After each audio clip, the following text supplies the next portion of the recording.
Mutual funds. Let's talk about mutual funds. And I know what you're thinking. You're thinking, Moshidi, this is going to be the most boring 4 minutes of my life, and I have sat through a 3-hour family meeting about a goat. You are not wrong. But stay with me. A mutual fund is theoretically simple. You give your money to a professional. That professional pools it with everyone's money, invests it, takes a fee, and hopefully gives you back more than you started with. That is the promise. That is the beautiful, laminated, professionally designed brochure promise. Here is what actually happens. The fee. They will tell you it is small. It is only 1%. They will say this with a straight face. They will say this while wearing a watch that costs more than your car. 1% sounds like nothing. 1% sounds like the amount of effort your cousin puts into his job. Negligible. Barely worth mentioning.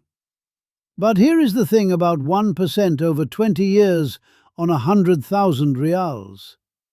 That 1%, quietly, without asking, without announcing itself, without even having the basic decency to look you in the eye, takes 30,000 rials from you. 30,000. Not because the market crashed, not because of a bad decision, not because of some global catastrophe, just because someone decided 1% was reasonable. And you nodded, because the brochure was very glossy. Now, the fund manager. This is the human being making decisions with your money. He went to a very good university. He has very impressive certificates on his wall. He has opinions, strong opinions, about markets, about sectors, about where the global economy is heading. He is wrong approximately 60 to 70% of the time. 60 to 70%. That is not a typo. That is the actual historical data on active fund managers versus index funds. The majority of professional fund managers in any given year underperform a computer that is simply copying the market.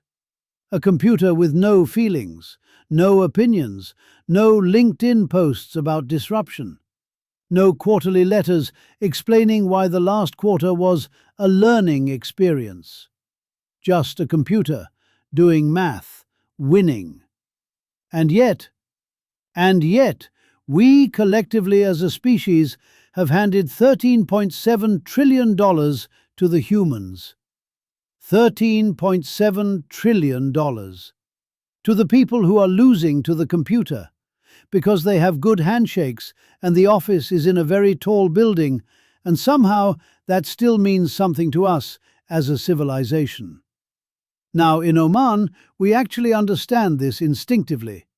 When the fishing season comes, one fisherman cannot pull a big net alone. Everyone brings their rope, ties it together, pull as one. The catch is bigger.